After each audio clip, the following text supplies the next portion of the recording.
आज तो दोनों ही मैच देखने में काफ़ी ज़्यादा मज़ा आई है। ट्यूसडे था और एक तरफ जहाँ हमें एक्सपेक्टेड था कि कोलकाता में बड़े रन्स बनते हैं तो वहाँ बने, और दूसरी तरफ a new star is born today, Priyansh Arya. जी हाँ, उनकी भी तारीफ़ करेंगे हम इस वीडियो में और बात करेंगे दोनों ही मैच में। तो आज का मैच तो काफ़ी ज़्यादा मज़ेदार था दोनों मैच, और काफ़ी ज़्यादा एंटरटेनिंग था, जहाँ पे बॉलरों की दोनों मैच में कहीं ना कहीं शामत आई है, क्योंकि दोनों मैचों में चारों ही टीम ने 200 रन बनाए, यानी 800 रन से 800 या 850 रन से ज़्यादा रन बने हैं आज के इस पूरे दिन में। तो बात करते हैं चलिए आज के दोनों मैचों की। तो सबसे पहला मैच था केकेआर वर्सेस एलएसजी, और आज का मैच था ईडन गार्डन में। और ईडन गार्डन से हमें एक्सपेक्टेड था ही कि जितने ज़्यादा हो सके यहाँ बॉलरों को बच के रहना होगा, क्योंकि दोनों ही तरफ काफ़ी बड़े बड़े हिटर हैं, और जैसा कि मैच खत्म होने के साथ साबित भी हुआ। और जैसे कि मैंने कल कहा था, कल की वीडियो में आपसे, कि देखो भाई, ये मैच कहीं ना कहीं फैक्टर डिसाइड करेगा कि वरुण चक्रवर्ती और सुनील नारायण कितने सक्सेसफुल साबित होते हैं। अगर उनको तोड़ निकाल लिया एलएसजी के बल्लेबाजों ने, तो फिर उन्हें रोकना काफ़ी ज़्यादा नामुमकिन है, जो कि हुआ भी। जैसा कि हमको पता है, टॉस जीत के केकेआर ने पहले गेंदबाजी का फैसला किया, और सबको उम्मीद थी कि रहाणे पहले बैटिंग चुनेंगे, पर it's a surprising decision. Actually it's a very surprising decision, क्योंकि उम्मीद नहीं थी। पर उन्होंने टॉस जीतकर पहले गेंदबाजी का फैसला किया। उनको लग रहा था ड्यू फैक्टर होगा, जो कि वो गलत साबित हो चुके हैं। और काफ़ी अच्छी स्टार्ट, काफ़ी सदी हुई मंझली हुई स्टार्ट कहीं ना कहीं देखा जाए तो एलएसजी से, क्योंकि सबसे बड़ी चीज़ उन्होंने की, जो कि उनका बैटिंग लाइनअप, उनको पता है कि तीसरे नंबर पे निकोलस पूरन आते हैं, और वो काफ़ी डिस्ट्रक्टिव बैटिंग है, और वहाँ से फिर शुरू ही होती है उनकी डिस्ट्रक्टिवनेस। चाहे वो उसके बाद पंत हो, मिलर हो, आयुष बडोनी हो, अब्दुल समद हो, सब के सब छक्के लगाने में बहुत ज़्यादा माहिर है। अगर इस लिस्ट से किसी को आप राइट ऑफ कर सकते तो आयुष बडोनी है, उसके अलावा बाकी सब तगड़े पावर हिटर है। और वही किया लखनऊ की ओपनिंग साझेदारी ने, 10 विकेट तक, जी हाँ, आधे गेम तक, अपनी आधी पारी तक उन्होंने विकेटें नहीं गंवाया, और 95 पर 0 था उनका 10 ओवर के बाद स्कोर। पावर प्ले में उन्होंने 59 बना दिया, ऑलमोस्ट 10 की एवरेज से ले गए, और हर बॉलरों को कहीं ना कहीं उन्होंने बख्शा नहीं है। चाहे वो सुनील नारायण हो, चाहे वो हर्षित राणा हो। हर्षित राणा आज के सबसे सफल गेंदबाज रहे कोलकाता के, लेकिन सबसे महंगे भी वही साबित हुए। उन्होंने हाफ सेंचुरी से ज़्यादा रन खाए हैं, और स्पेंसर जॉनसन को बख्शा नहीं। केकेआर में एक वही चेंज था, मोइन अली बाहर थे, स्पेंसर जॉनसन वापस आ चुके थे आज के मैच के लिए, तो पर उन कुछ ज़्यादा खास इम्पैक्ट डाल नहीं पाए। और वरुण चक्रवर्ती थोड़े लिमिट, मतलब सबसे कम रन उन्होंने खाया, बाकी किसी गेंदबाज की ना चली, चाहे वैभव अरोरा हो, चाहे वो कोई हो। हालांकि हर्षित राणा ने 2 स्लोअर गेंद पे पहले पे माकरम को आउट किया, और उसके बाद आंड्रे रसल ने शॉन मार्श को आउट किया, और उसके बाद फिर अब्दुल समद को हर्षित राणा ने फिर एक स्लोअर गेंद डाल के गति परिवर्तन में उन्होंने बीट किया उन्हें, और दोनों विकेट उनकी बोल्ड के रूप में आई। और मैं यही कहना चाहूँगा कि मुझे ऐसा लग रहा है कि आईपीएल के इतिहास में पहली बार ऐसा हो सकता है, जिस फॉर्म में मिचेल मार्श है, शायद वो ऐसे पहले प्लेयर बन सकते हैं, और उनकी फैमिली ऐसी पहली फैमिली बन सकती है जिनके यहाँ पे 2 ऑरेंज कैप हो। जी हाँ, उनके बड़े भाई ने आईपीएल के पहले ही ऑरेंज कैप पे अपना हक जताया था।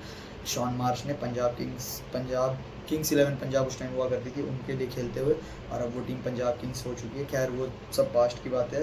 शॉन मार्श की जितनी तारीफ़ की जाए उतनी ही कम है। अभी तक लखनऊ 5 गेम खेल चुकी है, जिसमें 4 में उन्होंने 50 प्लस से ज़्यादा स्कोर किया। बहुत ही ज़्यादा इंप्रेसिव बैटिंग। एक में वो बस आउट हो गए थे, एक मैच में वो फ्लॉप हुए, तो एक हर बैट्समैन का आता ही है। बाकी अनबिलीवेबल फॉर्म चल रहा है उनका, और साथ ही उनके टीम में ही उनके दुश्मन बैठे हुए ऑरेंज कैप के कॉम्पिटिटर निकोलस पूरन, उनका भी आईपीएल बहुत ही ज़्यादा इंप्रेसिव जा रहा है। और जिस तरह की उन्होंने छक्के लगाए हैं, मतलब आते साथ ही, चाहे वो सुनील नारायण हो, चाहे वरुण चक्रवर्ती हो, चाहे वो आंड्रे रसल हो, चाहे हर्षित राणा हो, सबको उन्होंने धो डाला। कंप्लीट डिस्ट्रक्टिवनेस दिखाई उन्होंने अपनी बैटिंग में। और एलएसजी का स्कोर 237 था समथिंग, आई थिंक 20 ओवर खत्म होने के बाद। बहुत ज़्यादा इंप्रेसिव लाइनअप थी। लेकिन हालांकि केकेआर की स्टार्ट भी काफ़ी ज़्यादा इंप्रेसिव थी। पावर प्ले में उन्होंने 1 विकेट खोया क्विंटन डिकॉक का। जी हाँ, उससे पहली बॉल पे उन्होंने एक रिव्यू बर्बाद भी किया था, लेकिन अगली बॉल पे आकाशदीप की वो एलबीडब्ल्यू हो जाते हैं। हालांकि अंपायर का ओरिजिनल डिसीजन नॉट आउट था, पर good captaincy by Rishabh Pant, उन्होंने अच्छी तरीके से अपने बॉलरों को रोटेट किया। और इनके भी तरकश में एक बहुत अच्छा खजाना आ चुका है, जिनका नाम है दिग्वेश राठी। बहुत ही ज़्यादा मिस्ट्री स्पिनर है, बहुत अच्छे गेंदबाज है। वो भी आज एक नॉर्मल रेट से, जितने हिसाब से आकाशदीप को रन पड़ी, शार्दुल को रन पड़ी, उसके हिसाब से उन्होंने बहुत कम रन खर्चे, बहुत ज़्यादा। लेकिन एक टाइम पे लग रहा था कि कोलकाता एकदम कम्प्लीटली ड्राइविंग सीट पे है, क्योंकि पावर प्ले में क्विंटन डिकॉक, अजिंक्य रहाणे और सुनील नारायण ने कम्प्लीटली बॉलरों को डिमोलिश कर दिया। 90 रन पे 1 विकेट था पावर प्ले के बाद। लेकिन हाँ, उसके बाद ब्रेक मिलता है और फिर दिग्वेश राठी आते हैं और वो सुनील नारायण और अजिंक्य रहाणे की पारी तोड़ते हैं। फिर भी अजिंक्य रहाणे और उसके वेंकटेश अय्यर बैटिंग कर रहे होते हैं और लगता है कि कोलकाता काफ़ी ज़्यादा ड्राइविंग सीट पे 10 के आसपास का रन रेट था। शायद एक टाइम पे 10 से भी नीचे का रन रेट आ चुका था, जहाँ तक मेरे को याद आ रहा है। लेकिन फिर उसके बाद लॉर्ड शार्दुल आते हैं और जैसे कि मैंने कहा, ये उनका रिडेम्पशन सीज़न है। वो अजिंक्य रहाणे को आउट करते हैं। हालांकि वो ओवर भी उनके लिए आसान नहीं था। एक ओवर में उन्होंने 11 गेंद फेंकी। जी हाँ, स्टार्टिंग के एक बॉल भी उन्होंने नहीं फेंका था, पहले 5 वाइड फेंक दी। तो कम्प्लीटली दबाव उन पे डाल दिया गया था उस ओवर स्टार्ट होने से पहले, क्योंकि रहाणे चारों तरफ हिट लगा रहे थे। चाहे पिकअप शॉट्स हो, पिकअप शॉट्स तो उनके इतने लाजवाब होते हैं कि मतलब देखते ही बनते हैं कि दिन भर इस शॉट को देखते रहो। कंप्लीट बहुत अच्छे प्लेयर है वो, और इस एज में भी वो ऐसा कर रहे हैं तो बहुत ज़्यादा बड़ी बात है, मानना पड़ेगा उन्हें। एक जेन गोल्ड के प्लेयर जो कि आज उम्र के साथ वो बेटर होते गए और आज उनकी स्ट्राइक रेट भी देखने लायक थी। लेकिन फिर वही कहते हैं ना कि जैसे आज से 2 या 3 साल पहले मोहित शर्मा का जैसे वो कमबैक और रिडेम्पशन वाला सीज़न था, ये सीज़न लॉर्ड शार्दुल का है। उन्होंने उनको चलता किया और उनकी विकेट गिरने के बाद कहते हैं कि वंस ब्रिंग्स टू। रमनदीप आते हैं, मेरे को लगता है वहाँ पे 1 ओवर देख सकते थे, लेकिन उनको भी जल्दी थी, वो भी आउट हो जाते हैं, बिश्नोई के शिकार हो जाते हैं। उसके बाद रघुवंशी आते हैं और आप रघुवंशी को अगर आप इम्पैक्ट प्लेयर ऐसे खिला रहे हो तो वो हमेशा टॉप ऑर्डर में ही बैटिंग करते हैं। इतना नीचे आने का मन नहीं था, मतलब बनता नहीं है उनका आना, और वो भी आवेश खान के शिकार हो जाते हैं। उसके बाद वेंकटेश अय्यर भी आउट हो जाते हैं आकाशदीप की गेंद पर। और एक टाइम पे जहाँ लग रहा था कि केकेआर ड्राइविंग सीट पे, वो बैक सीट पे आ जाती है। और रसल जिन्होंने एक छक्का लगाया, और कहीं ना कहीं हमें उम्मीद थी कि रसल आज कुछ करिश्मा कर सकते हैं, पर लॉर्ड शार्दुल ने उनका फिर से एक बार विकेट ले लिया और कैच डेविड मिलर ने पकड़ा है। आज माकरम ने बहुत अच्छे कैच पकड़े हैं। और कहीं ना कहीं मुझे बहुत दुख होता है कि आईपीएल के 3-4 कैरेबियन पावर जिनको हम जानते थे, कायरन पोलार्ड, ड्वेन ब्रावो, उसके बाद क्रिस गेल और फिर आंड्रे रसल, सबका कहीं ना कहीं एरा खत्म हो रहा है। आंड्रे रसल ने आज बॉल से भी उन्होंने रन खाया। 2 ओवर में शायद 32 रन खर्चे, पर एक विकेट उन्होंने लिया अच्छा खासा मार्च का, नहीं तो आज मार्च भी शतक बना सकते थे। बहुत अच्छी बैटिंग की उन्होंने, और देखते हैं अब अगले मैचेस में क्या होता है, क्योंकि केकेआर तो ये पिछले साल वाली केकेआर बिल्कुल नहीं लग रही है। और जैसा कि अगर आप टॉस जीत के लखनऊ को पहले बल्लेबाजी करने का फैसला देते तो कहीं ना कहीं बहुत हद तक उनके फेवर में डिसीजन चल जाता है, क्योंकि उनकी बैटिंग लाइनअप बहुत तगड़े फॉर्म में है। सबसे ज़्यादा लोग डाउट करते इसी ओपनिंग साझेदारी पे माकरम और मार्च की, लेकिन they made a comeback. माकरम form में नहीं थे, लेकिन वो भी अब फॉर्म में वापस आ चुके हैं, और आज और इससे पहले मैच की इनिंग वो कम्प्लीटली इस चीज़ का बयान कर सकती है। और देखते हैं अभी क्या होता है। एलएसजी को देख के तो लगता है कि गोइंका साहब के पास 2-2 हथियार आ चुका है बैटिंग के रूप में, निकोलस पूरन और शॉन मार्श, और बॉलिंग में उनके पास लॉर्ड शार्दुल और दिग्वेश राठी जैसे प्लेयर आ चुके हैं। और ऋषभ पंत की भी कहीं ना कहीं मैं कप्तानी की तारीफ करना चाहूँगा, क्योंकि वो देख रहे हैं वो आउट ऑफ फॉर्म है, तो उन्होंने आज अपने आप को नहीं आगे प्रमोट किया। जो बैट्समैन अच्छे फॉर्म में, जैसे अब्दुल समद हुआ, उसके बाद फिर डेविड मिलर, जो मतलब इस मोमेंट पर उनसे अच्छा कर सकते हैं, उन्होंने अपने आगे उनको भेजा, टीम को आगे रखा। बहुत देखते हुए अच्छा लगा, और बहुत ही अच्छी कप्तानी ऋषभ पंत से भी, क्योंकि एक टाइम पे जहाँ लग रहा था कि कोलकाता इस मैच को कहीं ना कहीं उनसे खींच के ले जाएगी, तो उन्होंने सही टाइम पे उनके मेन बॉलर शार्दुल ठाकुर को वापस ले आए, और फिर उसके बाद बैक टू बैक विकेट गिरते गए और कोलकाता को बैक फुट पर ढकेला। बहुत अच्छी इंप्रेसिव कप्तानी, और ये मैच के लिए इतना ही। अब हम बात करते हैं आज के दूसरे मैच। जी हाँ, अ new star is born today. मैंने पहले भी प्रियांश आर्य की बहुत ज़्यादा तारीफ़ें की, और मैं पंजाब किंग की मैनेजमेंट, स्पेशली रिकी पॉन्टिंग की मैनेजमेंट, क्योंकि अभिषेक शर्मा जो कि पहले दिल्ली में हुआ करते थे, और जिस तरह से उन्होंने बताया कि रिकी पॉन्टिंग ने उनको कहा कि अगर इस शॉट को मारते हो तो सीधा तुम बाहर मारो बाउंड्री के, तो बहुत अच्छी कप्तानी कहीं ना कहीं, और मैनेजमेंट की श्रेयस अय्यर की, जिन्होंने बैक किया कुछ मैच में उनके ख़राब परफॉर्मेंसेस के बाद भी। बहुत अच्छी, मैं कहूँगा कहीं ना कहीं मैनेजमेंट को मैं इसका श्रेय देना चाहूँगा। प्रियांश आर्य जिन्होंने आज सेंचुरी मारा है। जी हाँ, इस आईपीएल का दूसरा सेंचुरी था ये, और एक अनकैप इंडियन प्लेयर से आया है, और कहीं ना कहीं ये बहुत अच्छी बात है, क्योंकि ये सेलेक्टर्स के सर में दर्द ही देने वाला है, और इंडियन सेलेक्टर्स के, क्योंकि हमें इस तरह का कंपटीशन देखने में मज़ा आता है, लेकिन इट्स टू अर्ली, देखते हैं अभी। लेकिन प्रियांश आर्य के लिए बहुत चारों तरफ उन्होंने स्टार्ट ही उन्होंने छक्का से किया खलील अहमद को, चाहे ऑफ साइड हो, चाहे लेग साइड हो, पुल हो, पिकअप हो, हर शॉट उन्होंने मारा, स्ट्रेट में उन्होंने छक्के मारा, छक्कों की बरसात लगा दी प्रियांश आर्य ने। और जिस तरह से वो पथिराना के पीछे पड़े, माइंड ब्लोइंग मानना पड़ेगा। ऐसी फेयरलेस क्रिकेट बहुत दिनों बाद देखने मिल रही है। दूसरी तरफ से विकेट कंटिन्यूसली गिरते जा रहे थे, और लेकिन फिर भी वो ना रुके। पावर प्ले में उन्होंने सीएसके अपना पंजाब किंग्स का स्कोर 75 के पार पहुंचा दिया। हालांकि 3 विकेट उस टाइम में गिर गए थे। 10 ओवर के बाद 4 विकेट गिर चुके थे, यहाँ तक कि 4 या 5 विकेट शायद गिर गए थे, 5 विकेट गिर गए थे 10 ओवर के बाद 94 पे।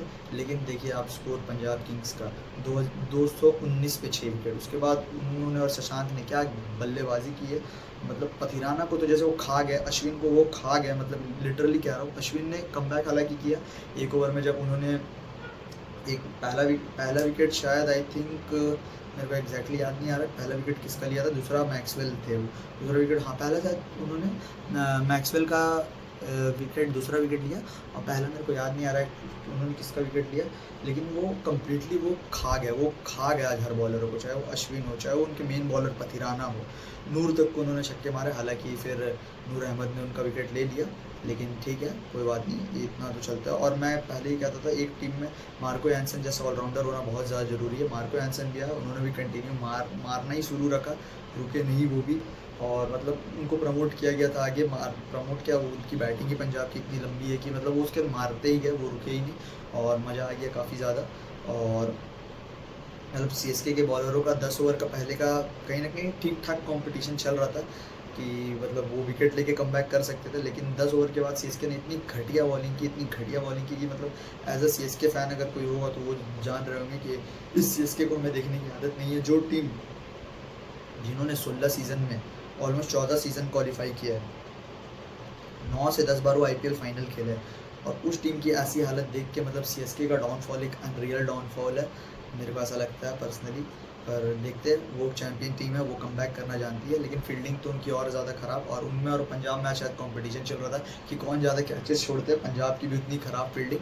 तो इस चीज़ पे रिकी पॉन्टिंग देखेंगे, क्योंकि वो खुद अपने ज़माने में एक टॉप के फील्डर हुआ करते थे, टॉप के बैटर तो थे ही, वो टॉप के फील्डर भी थे। तो इस पर वो ज़रूर ध्यान देंगे, और अगले मैच से होपफुली हमें ये कम देखने को मिले पंजाब किंग्स की तरफ से। और जब सेकंड इनिंग आती है, श्रेयस अय्यर की कप्तानी को तो एब्सोल्युटली चुम्बेश्वरी कप्तानी उन्होंने की है, क्योंकि भले पावर उनको पता था कि स्कोर बहुत बड़ा है और सीएसके पे एक मेंटल ब्रेकडाउन है। और मैंने कल भी कहा था कि अगर पंजाब टॉस जीतती है तो उन्हें पहले बैटिंग करना चाहिए, क्योंकि एक मेंटल ब्रेकडाउन है सीएसके का कि 180+ उन्होंने कई सालों से चेज़ नहीं किया है। और उनसे वो मतलब आज उनके कोच मेंटोर से पूछा भी गया था, तो उन्होंने कहा कि ये पास्ट की बातें हम इस सब पे ध्यान नहीं देते, पर आपको ये पता है कि आपके प्लेयरों के कहीं ना कहीं mind back of the mind ये चल ही रहा है कि हम चेज़ नहीं कर पाएँ। और श्रेयस अय्यर की बहुत अच्छी कप्तानी, जब एक टाइम पे लग रहा था कि सीएसके कमबैक कर सकती है, उन्होंने अपने मेन बॉलर अर्शदीप को लाया, अर्शदीप को ला के वो अर्शदीप ने उस ओवर में 6 ही रन दिया और कहीं ना कहीं कमबैक करा और 100 को उसके ऊपर ले गए। फिर जैसे ही विकेट गिरता है, धोनी आते क्रीज पे, और तो मतलब कि चहल को तुरंत ले आते हैं, और जहाँ पे रन रेट चाहिए 15-18 का, और चहल वो 9 ओवर का ओवर डाल के और प्रेशर क्रिएट कर देते हैं।